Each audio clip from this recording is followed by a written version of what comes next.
सेबी अब ये कहता है कि जो पैसा आपका अनयूज्ड है और ब्रोकर के अकाउंट में पड़ा हुआ है वो पैसा अब आपको वापस मिल जाएगा।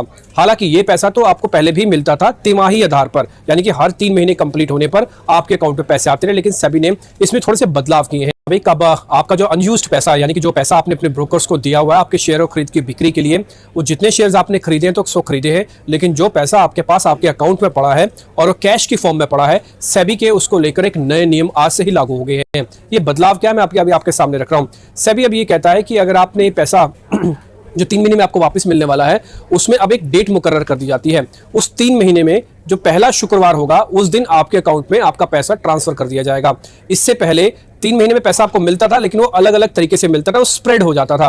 इसके अलावा दूसरे देशों से जब हम कंपैरिजन करते हैं तो यूएस में और कई ऐसे डेवलप्ड कंट्रीज हैं जहां पे स्टॉक मार्केट्स में ब्रोकरेज ही नहीं लेते, क्योंकि उनके पास जो क्लाइंट का अनयूज्ड पैसा होता है वो पड़ा ही रहता है और कई बार तो फॉर एवर भी रहता है, यानी कि जब तक क्लाइंट रहेगा तब तक पैसा उसका जो अनयूज्ड पैसा है वो उसी के पास रहेगा। तो इसलिए ब्रोकर्स पे ज्यादा जोर नहीं आता था। ब्रोकर्स कम्युनिटी ये कहती है कि एक डेट मुकर्रर होने पर और एक समय मुकर्रर होने पर ये थोड़ा हमारे लिए प्रेशर लेके आएगा और हमारी ऑपरेशनल एफिशिएंसी को और हमारी ऑपरेशनल कॉस्ट को भी बढ़ा सकता है। इससे ब्रोकर अपनी ऑपरेशनल एफिशिएंसी को ठीक कर लेते हैं और जो अपने खर्चे होते हैं उनके ही पैसे से उन खर्चों को कम कर लेते हैं। इसलिए ब्रोकरेज वो 0 रुपीज तक भी ले आते हैं, यानी कि किसी तरह की कोई ब्रोकरेज नहीं होती सकती है। अब क्लाइंट्स के क्या बेनिफिट हो सकते हैं? देखिए, ग्राहकों को सबसे बड़ा बेनिफिट तो ये होगा कि उनका जो आइडियल पड़ा हुआ पैसा है एक तय डेट को उनके पास आ जाएगा।